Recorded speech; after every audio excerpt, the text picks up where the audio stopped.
verse 21. Jeremiah 18 verse 1 to 6. The last one Jeremiah 1 verse 5. Fulfilling the purpose of God concerning in your life. Fulfilling the purpose of God for your life. Hallelujah. Amen. Kunelive lelithi banini lababitiwe kodwa bancane labakhethiwe. Many are called but few are chosen. Hallelujah. Amen. Kunjenga semshadweni. Emshadweni abantu bayamenywa. Wonke umuntu amenywa bithi ngani siyashada cela ube khona. Laba basendele mama invitation card ukuthi ngiyamema emshadweni wami ngobe ngishada ngicela ube khona. Bese baba khona ababitiwe. Hallelujah. But lapha ku emshadweni uyothola ukuthi kuba khona iprogram. Lapha kule program usho ukuthi kunalaba labakhethiwe. And laba mhlambe lo munye ushumayela, mhlambe lo munye uba nge-MC, mhlambe lo munye obahlabelela, lo munye obakhulumela abangani, lo munye obakhulumela ihlobo, lo munye obaenda nokwahlabelela noma aenda something lapha emshadweni. Those who are in the program are chosen. Labo ngilabo labakhethiwe. But everyone is called. Hallelujah. Singabitwa sonke bazalwane. Kodwa kukhona labo le umuno waJehova wehlela phezukwabo. Kuthiwa nawe ndawone ku program. So as much as there are many who are called, but there are few who are chosen.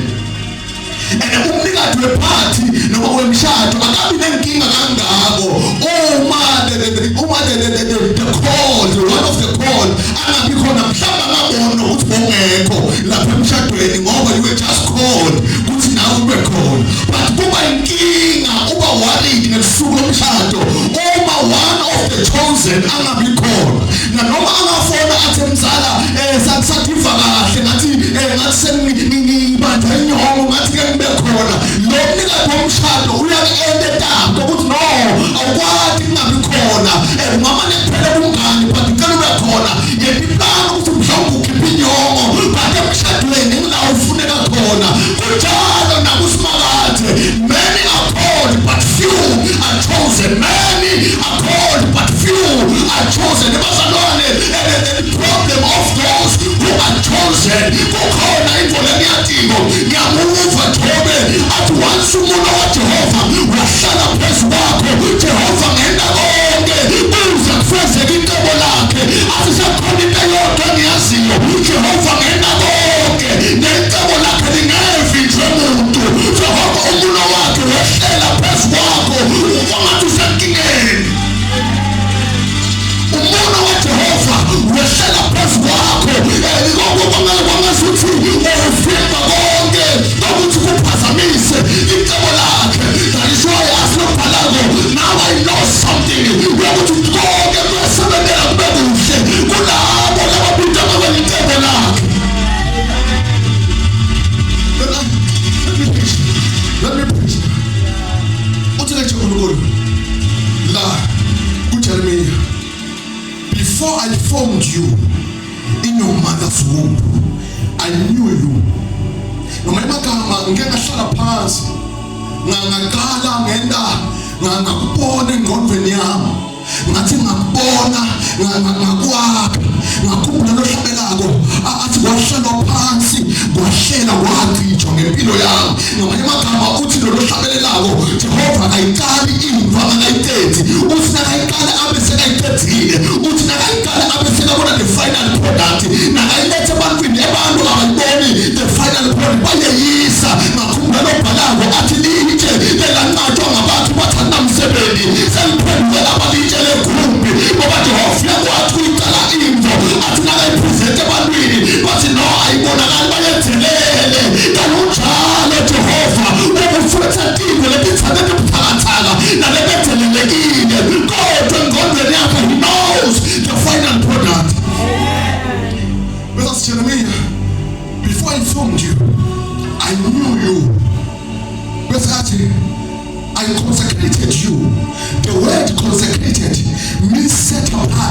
noma kama it means holy.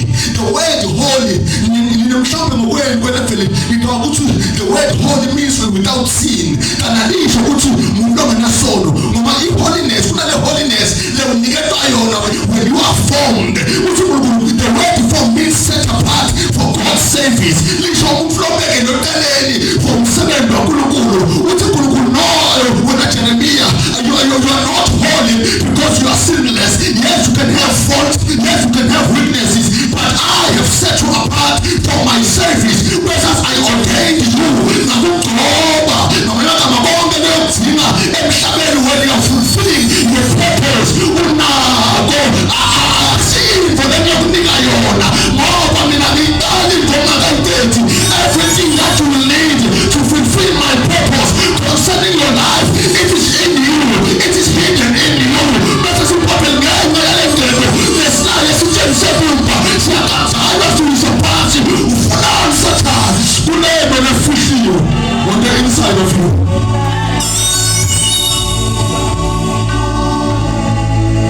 When you are praying, Nkosi ngiphe amandla, Nkosi ngiqinise. Athi uNkulunkulu before I formed you, I ordained. I put everything in the inside of you that you will need. But as much as I feel weak, I feel useless, but it's my number of proof. Everything that you need is in the inside of you. Ati uNkulunkulu Hezekiah namathamba amaphila ati Hezekiah osanathi wena ati overall Hezekiah you have everything. Kwena namathamba aphile kukuwe yisho nje mina ngawena yisho lezo idingakala ngekhathi. You don't need help from anywhere else. God has invested everything that you need in the inside of you. Let us move on. I set you, man. I made you whole. I consecrated you, and I ordained you. Number 3, and I approved of you. With the problem, Bazalwane. Ngebazalwane, yabafuna approve abantu. Uma uthi uNkulunkulu uthindeke imathahari bazamile bomagama bazamile ngoba bese nawo phela amandla kanti uthi uNkulunkulu bengeke wehlele funisama kwakho if I did not approve you of you bekaningi ama-sponsors lehlele kansela kwakho but kwaphasa lakho you overtook them kwenanjani I approve of you mhlawumbe kube kwavela nomunye but the reason uvume ukuthi kuvele wena because I've already approved of you. Stop seeking people's approval. Stop seeking acceptance from people. You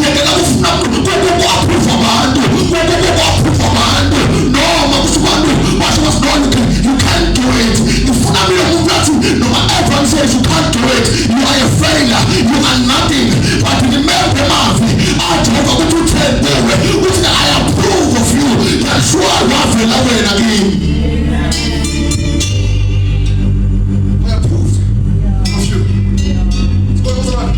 Can I preach this morning? That ngathi approve then ngakwenda umprofeti esivensana. The problem sine wrong concept here yemprofeti. We think when they say you are a prophet, the first thing that comes to your mind is kumele akutshele stand number sakho, kumele akutshele usuna mathematics mangaka fridge, kumele akutshele idea.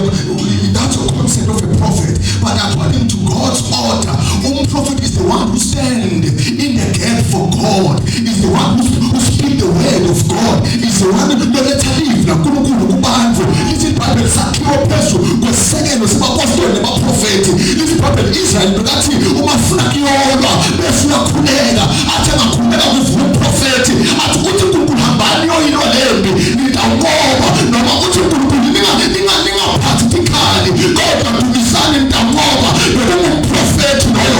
Umprofeti simthola ufika uSawula ukubulala ama-Amaleki but isewuthathele intonile that the prophet comes to rebuke the king atuthele uNkulunkulu abazama sikulela konke na. That's a prophet. A prophet is someone, let's give Nankulunkulu. I sought for a man who can stand in the gap for my sake. I sought from your family, from your country, from your community, a man who can stand on a gap for me.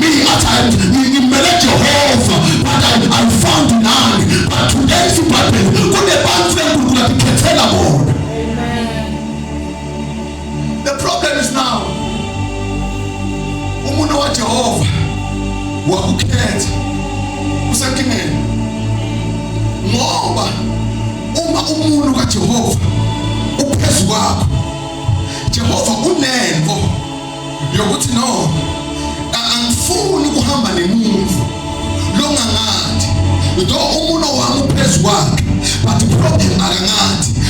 Remember bazalwane kuthiwa Israel nangaphuma eGibhithe aya eKhenani, beyikhona indlela lengathatha noma 12 to 40 days ukuthi afike eKhenani, but Jehova wena ngamabomu ukuthi bahamba ngendlela yasehlane. The problem abahambisa ngendlela yasehlane lithi iBhayibheli uma Moses athi uNkulunkulu athi Moses ufuna ukuthi abantwana eGibhithe, uthi Moses ngiyofakisa umbani ngoba abakwati nabantu lokuthuma kubo. That is why this Bible ngalelanga, before even you knew me, I took care of you. So Israel is consecrated to God, but yet akamati Nkulunkulu. Then that is why Moses was, we will forget umbani ngoba the Israel that you say is yours is set apart for you. Not to put clean akakwati. Then we will forget umbani. That God in his foreknowledge wathi niyoba nenkinga uma kuyofika na Israel eKhenani, ngoba Israel is used to the thiko laseGibhithe. So uma nimlefikise eKhenani uyofika futhi akhonze ithiko laseKhenani. So amthathe ngendlela yasehlane, imhambisa ngendlela yasehlane, hayi ngoba ngimlahlile, hayi ngoba ngiyamzonda, hayi ngoba ngimfuna ukumhlukumeza. I know the plans I have for you, plans to prosper you, not plans to harm you. It may seem like I am harming you, but my plan is to get you to my purpose. My plan, Joseph, is to make you fulfill the purpose that I have concerning your life. So when people say, I'm the Israel, but I want you to know me. I want to teach you me. So the reason we promise the problem is not to Mati, but to Jehovah. Now, Flash and I'm happy. And God from his flesh. Now, he can't go corona. Get mad. Not promise. I said, no matter my Israel, you need the Red Sea. It seems like the Red Sea. It seems like I didn't get cooler. It seems like it's not Kulala. But no, Israel, I have a better plan for you. And my plan is to prosper you. My plan is to make you know me. Ngoba njalo mangati. Ngoba kunetindlela lo tatimo bande baphumelela ngathi. Because uma bathi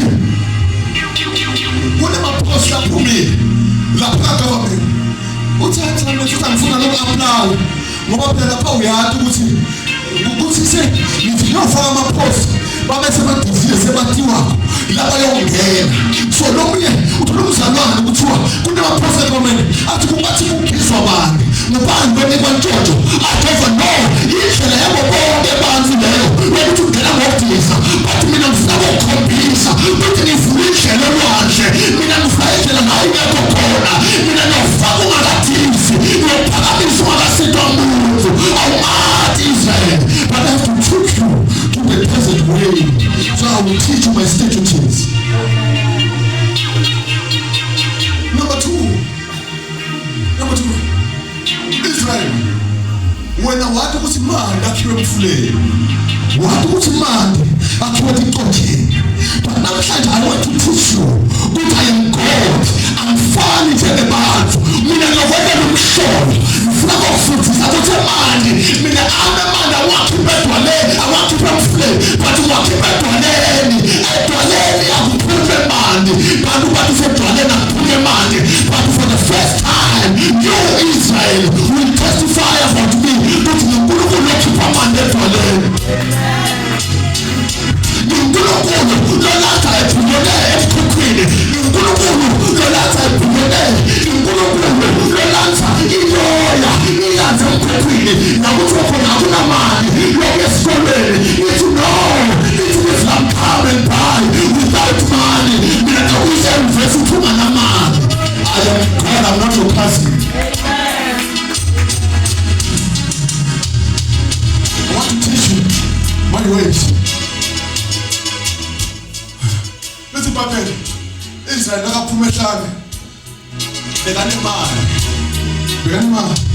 Ngoba sithi Babel. Wathi lekubula hamba onke amaGibhithe. Ngiwathela nini igolide nesiliva. So Israel rich. Unemali. But the problem ya Israel ehlana kunasitolo. Imali nayo. But ehlana kunasitolo. Then Israel went kanjani asofuna inyama. Kusho Jehova ngoba ngumuni. Yafuna amazulu.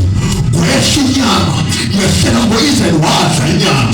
Israel wathi ukuthi singwa sepsa ebhekari. But for the first time singwa ngasivota ezulwini.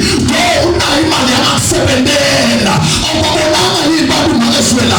Bathi banake yonke imali bangamabhiliyoneri. Afika esibhedlele. Bathi kodwa sesizame konke. Lesingakuzama imali yakho seyiphelela. Ngeke isakusida. Bese umuntu athi nonqanya nehlupheko ngokubo sayiphelele noma imali khona but ihilini ayithengiswa. Ngoba ngafika ngathi kunebantu labanemali yonke but abalali baphela imini ebusuku. Khona abantu abanemali yonke but ubona mfule unele emotweni ubuthongo kuda buthengiswa. Imali unayo but I can't buy peace. Bese kunento lengathengwa peace. Kuthula ube nayo imali badona kuthula ube nayo imali baduyafa ntimbe your money can't help you. Israel unayo imali but imali yakho akunasitolo ekhaya. I am God, I'm teaching you my ways. Angiyekele Israel ngoba ngadile ngakafi namfaka. So when you are called according to his purpose,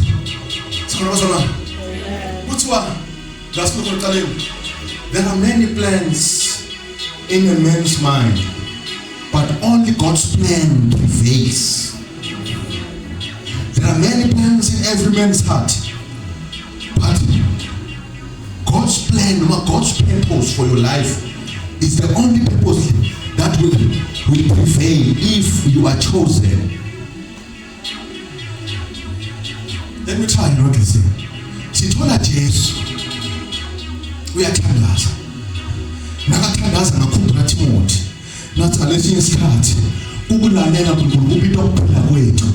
But noma kunjalo yena lo noma simo singavumi. Sithola Jesu uthi Father, if bebuya ngenhlamvu yami kuba siyadlula lesitshananayo isiphambanweni. That's my will. If bebuya ngami mina ngiJesu kube ngejika ngasai. But there is something greater than my will, oh God. It is your will. Oh God, it's time for you to. Hence I'm sweating blood. Hence ngiyabona ifilimu lalenza for yakho. Kuzoba buhlungu na.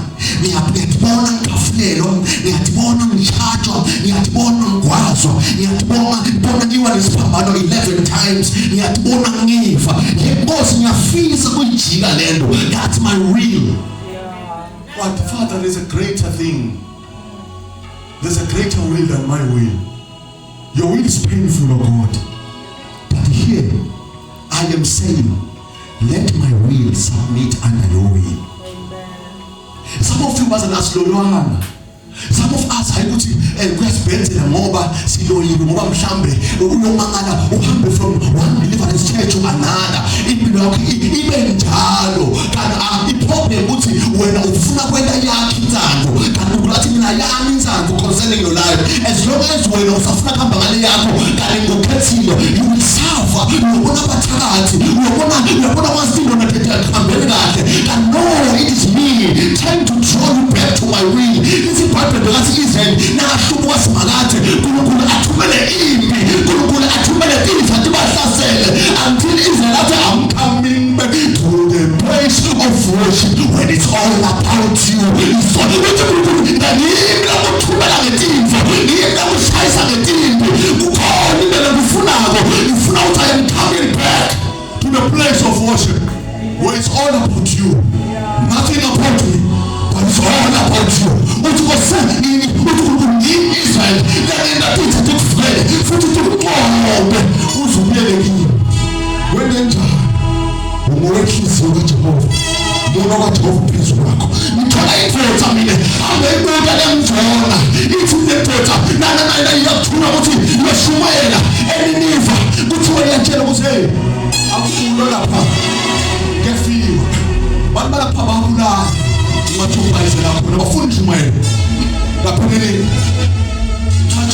Jona uthanga bale uthi ngemlungu I am running ngithatha lo munye umkhumbi lona waNkulunkulu utangise kufe lona waNkulunkulu utangimathisa ngebantu lona waNkulunkulu uphonge umatima for me.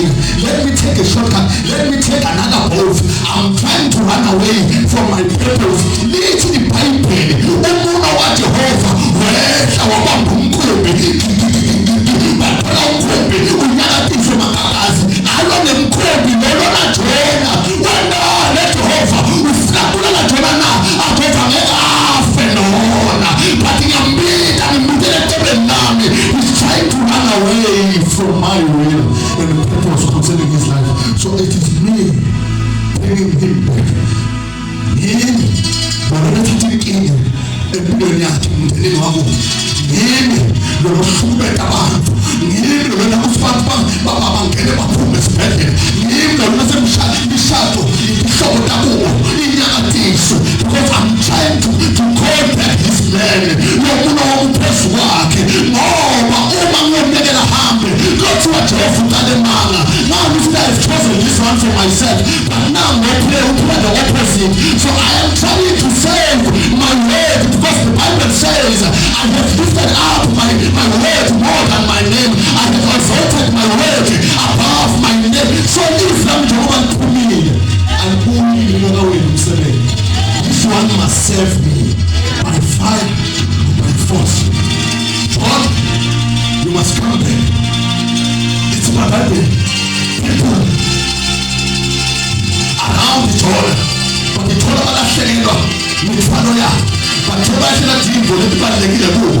Why then there is a man among you who's trying to run away from my purpose, and as long ungumngane naye you'll be affected. That is why empilweni yakho ngisho bangani bakho understand bangani bakho bakujela lehlobo lakathi kuvisisi. Why then is God trying to say hey mthetheleni loyo uyake khona la ngifuna khona isiBhayibheli ngalelanga wawuvukasana lo wathi Abraham ngelasana umntana nomfana bakalelanga wavukasana wathi uqoshwe nomntwana nesibulakade uqoshelana uvusa abantu labantu ukuqosha kana bakuqosha bakholele eceleni ngoba siphola Jehova uthi hey ihamba nomntwana akalahlwa lo ngifuna kumela sibe lesikhumba ehlanga. It seemed like bekalahlwa babekala bekaphushilwa eceleni. Simthola Jona ngisho wasekagwinye inhlanda kafa for 3 days and 3 nights. He's not tired because as long akafika eceleni la Jehova ngeke ngifike ukuthi ngibulala. Ungabuye uhamba nge-wheelchair themba bathi hayi kuphele ngawo bafuna uvuka nawuvuka uthi ngiyabonga Nkosi ungincade ngehlupheko. Bantu labafaka mase moya uma umuntu waJehova uphezulu bakuthi ngiyabulala. Wena uyobulawa ukuthi ukhulume njengani Paul athi sengiqedile ibanga lami ngikhulile kulokuthi magcina ukholo. Now I can die.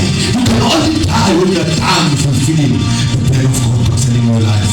But everyone else can die, can be killed by many things. But if the hand of the Lord is upon you, He can forget it.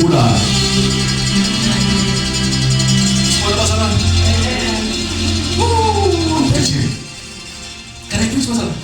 Yeah.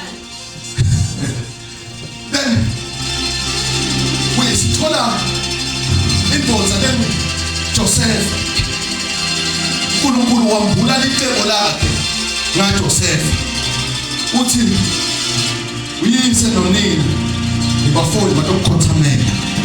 That is your purpose. No, that is my purpose concerning your life.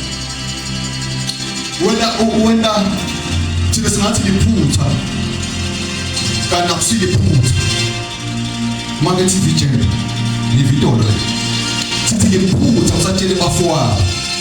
Let us conclude and say liphutha usatshele bafowabo abashele liphutha kani uthi mina ngisebenzisa even maphutha akho ukufeza icebo lami ngempilo yakho. Kuwe uliphutha. But if ubatshelanga bafowenu ngale liphupho kuba bakuthengisana, and if abakuthengisana kuba ufika ngeGibhithe. So bekumele ulele lephutha lenzenza even maphutha uthi uyise eceleni. Ngike ngashumela futhi ngale verse ngathi mina uNkulunkulu wasebenzisa ngisho jealous lemona webafowabo ukuthi amfikise eGibhithe. Bona ene ngathi mina if bamthengisa bebathi bayamlala baqedza ngale liphupho ka no bamnika transport yamahala yokufika eceleni. Transport yamahala yokufika eceleni. Yet but bamthengisa that means God can use even everything, even jealous, even God can use even umona. God can even use even your mistakes ukukholela eceleni lakhe. UNkulunkulu sithakuphe wonke. Hallelujah. Sibona bazalwane. Amen. Another thing. uNkulunkulu uthi Abraham uma ehlobene nasemndeni wakini. But when uthi ngifuna kuwena sive lesikhulu. But kuyokosa ukuthi uphume ehlobene nasemndenini wakini. Abraham no mina ngibona kukahle ukuthi ngoba Lord ngiyamthanda. Umntaka wabhudwe wabhudwanga. Angihambe naye. Wahamba naye for years. Nakahamba naye kuthiwa bahlala bonke. Abraham anetibongo takhe na Lot anetibongo takhe. But uNkulunkulu asho Abraham asiphuma. But Abraham watithola for a long time uNkulunkulu angakhulumi naye. Watithola for a long time uNkulunkulu angamkhombi lutho. Kwangazothi ngiyaqala uNkulunkulu wangasikhohliwe ngami. Kanti uNkulunkulu akakhohlwanga iproblem uhamba na Lot. Athi ngomambuka liplane lami akekho Lot. So as long as una Lot I will keep quiet. As long as una Lot kuba ngathi ungukhohliwe. As long as una Lot ngeke ukhombe. Noma ngeke ukhombe lenza ulebupilele kuyo. Some of us bazalwane impilo yethu la ikhona khona. It is stagnant. Sithi suppose ukuphila. Mhlamba ngizange ngimva kahle. Mhlamba ngizange ngambona kahle. Kunebantu bazalwane as long as uhamba nabo you won't see God in your life.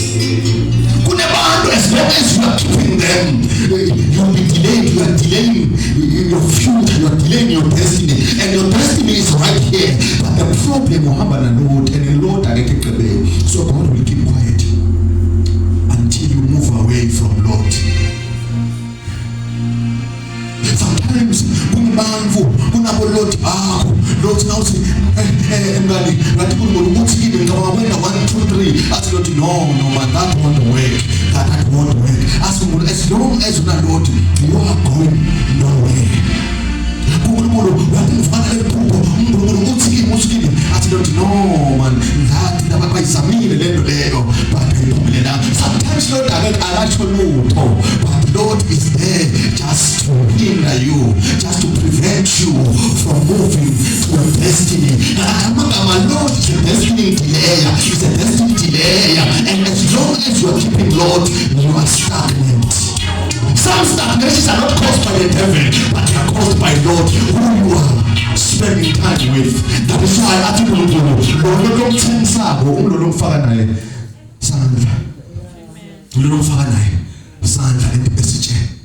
so sometimes you are delayed not by the devil. That is why we offer deliverance. And deliverance, we saw the people keeping demons away. And when you're going to God, you will not tool because you are keeping Lord. And the only thing that can make God speak to you again is to move away from Lord. And most of the time, oh Lord, now to funa puma because sometimes it's like Lord is assigned from the pit of hell just to delay you. Simthola even na Jesu belanaye wakhe Lord. Uthi Jesu ngotha nemuntu kumele ihlufeta lentoni iyobulawa That's a purpose of God concerning my life. Uthi ke lo Jesu, Jesu wena awuwe ngofa wena. Wena ufi wena vele enze mvumo ufi wena. Athi Jesu suka kimi Sathane. It seems like lo Lord wa Jesu unemacebo abonakala amahle amacebo akhe kuye. Asakusounda good ukuthi just mengvumo ufe wena ngeke uzufe. But Jesus knew no, that's a purpose of God concerning my life. So this one is my Lord. Then move away from me, devil. Sometimes you need to know this is my Lord, this is my devil. I need to cast him out. Sometimes you sound harsh, but Lord, sometimes it is very difficult to identify our lords because most of the time they have sweet ways. Now you move away from me, Lord.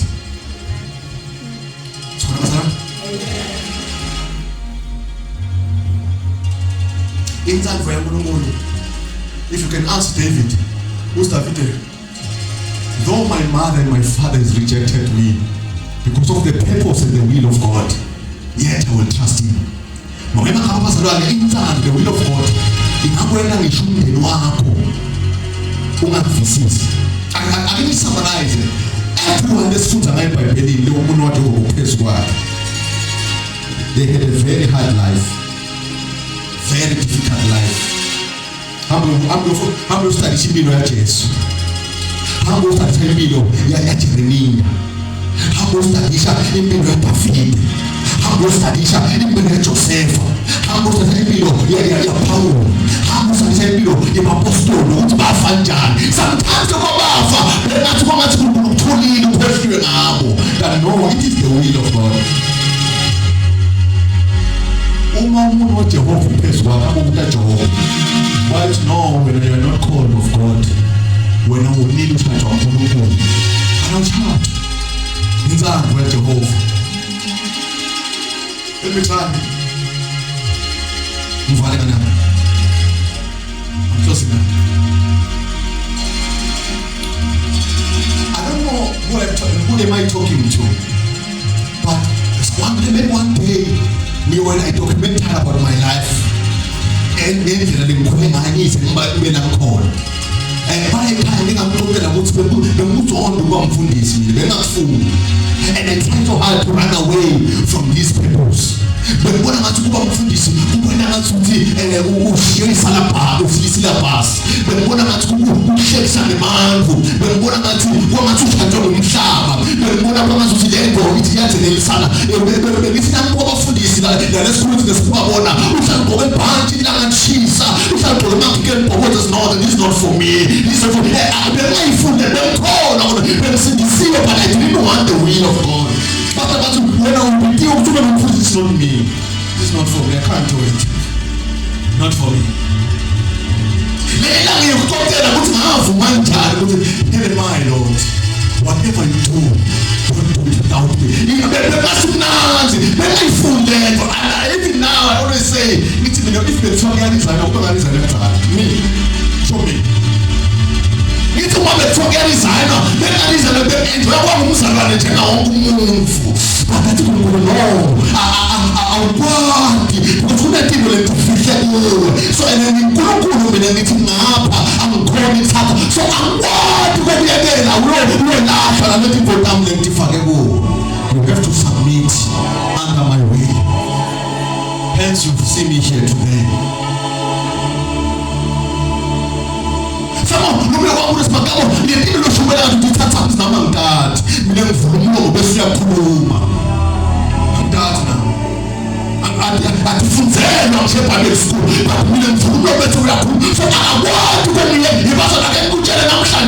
If you are here and you're trying to run away from the purpose of God concerning your life, when you job at Jehovah, some will fulfill my dog. Then tell them to live in trouble. What's bringing it here?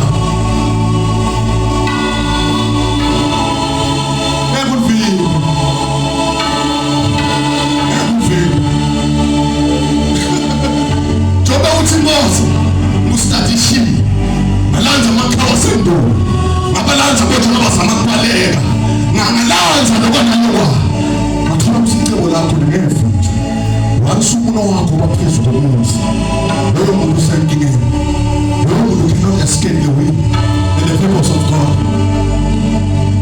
Let me help you around, because every time that's what the will and the purpose of God you are thinking of preaching. No, akusichumayela kuphela. Hallelujah. Ngokuthi ungafunza kubale lendlela okulalela uNkulunkulu. Hallelujah. Not all of us are called to preach. No. Uma kuthiwa the will of God akusho ukushumayela. Kushumayela kuphela. Noma uphiwe usayosika inzanzana. That's the purpose of God concerning your life. Noma uphiwe ukuthi abe ngumdumisi. Noma uphiwe ukuthi abe ngumphongolo woNkulunkulu aphile kugcwele bese nathiwa sicela nabantu udumisa hayi nabantu ohlabelela bese kumphongolo kaNkulunkulu bese uvula umlomo bese ikazimulo yaNkulunkulu igcwalisa ithempeli kwenenjani uma umphongolo kaNkulunkulu phambi kwabantu. Some of us don't know that's the will of God. Some of you are with your shumayela but ukuthi uhlale emthandazweni bese uma ngabe sihlangene sinje sithi sikhonza sidumisa kumnazi sikuve ukuthi ngakonde phaphata dedesha phaphata dada izana khopara emva kwaloko sikuphi ukuthi uphume uchaze uJesu uthi that's the will of God but thina bungcwele. You can't be an arm of God yet you are full of sin. Some of you in terms of concerning your life, you said the delay. You go back to the bar, go to the bus station now. Umdeni wake usindiswe ngawo. Company nafuna ukuthi basindiswe ngawo. Hallelujah. Some of you, the purpose of God concerning your life, ukuthi umuntu aphakamise wena, bese wena uphakamisa umdeni wakhe. Babona uNkulunkulu ngawo. Some of you angeke ube nasolo, ngeke ube nepulpit, but you must now have namasina kumfika kulo uthi bengicela nje ngomntana bese uthi baba let your will be done. Afuna umuntu aphile. Some of you kuningi bazalwana. Kuningi. And the Kulunkulu just bad. I have a purpose for you. But you have to know what you see. How do you want people up? But you know people are good. So say umncane. Lo mlothi futhi lesho ngiphoqa ukuthi lazela abantu abagula kwaphili. That's the purpose of God concerning your life. Lo futhi ngishaya ngiphoqa idumisa ngikubula just no umlale. Kanti Joseph watshela njani purpose yaNkulunkulu? Angazange atshele pushe. Abraham watshela ukubani? Some of you lento ngase no cousin some of you lento ba ungakwenda konke but lena kunjonga impilo yakho uthi ungena yona you feel at ease, you feel peace, you find joy on doing it. Mina mangibuka so ngotaka kusikonke kumhambela kahle makanga bona ngathi vele konke ku right. Sometimes akusi right. Sometimes ngibuka ekhaya ngithi ngingatami njengawe. But there's something that I find joy in. Indlela ngiyenda nyalo. Ayibazalwane mina ngingaba namali, ngingaba namsibe fithi, but wasingabona abantu ngema ngathi that says the word of God. I find peace, I find pleasure, I find joy in what I'm doing now. I find joy because that's a purpose. And mhlawumbe yomoya ngishelo mhlaba. Ngiyasiphosa. I have finished my race because this is my race. Athina ngisakhula ngicela nawe. Kwingodi mangena jele ufuna kwenda konke kana wabidelwa kwenda konke. Uma makehlo ukuthi bantwana ekhaya uthi wena ngicela usawasha indiki, wena ngicela usale uthangela ibala, wena ngicela usamkhine endlini. Bese lo sawasha indishi athi no man lokudumisa ngathi ncane nami sengifuna kweshumayela epulpit. No lo athi lo asha nje bangena asha nje kuba asha nami sengifuna kuyohlabela kana awaphiwa konke. Kuthiwa noma ungafika uhlabele kahle but ngomhla wokuphila ngeke ube nawo umvuzo ngoba the master knows ukuthi kubana ka clean.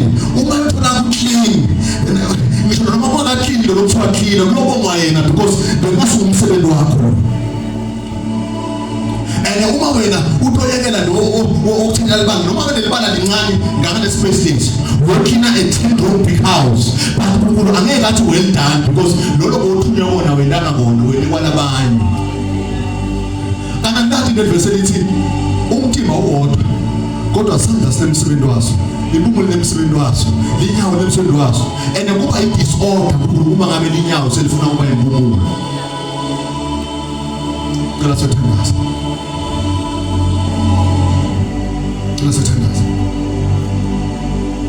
angithandazele umuntu because angathi ukuthi uNkulunkulu usho kubani ukuthi uNkulunkulu izandla yakhe kubani.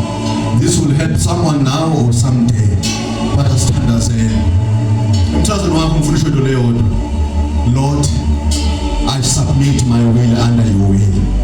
Let your will be done in my life.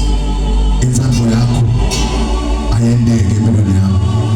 Cela nje usithandazele lokho. Sivala amehlo thina sonke buya makela tshele uthandaza egameni likaJesu. Now uyathandaza, you pray for yourself bazalwane nakho nakho, just pray for yourself. Ngoba awuzangeke lithi mina let the will of God be done in your life. Kanti ufuna kube nguwe lo uvumelayo ngemlomo wakho. Siyathandaza thina.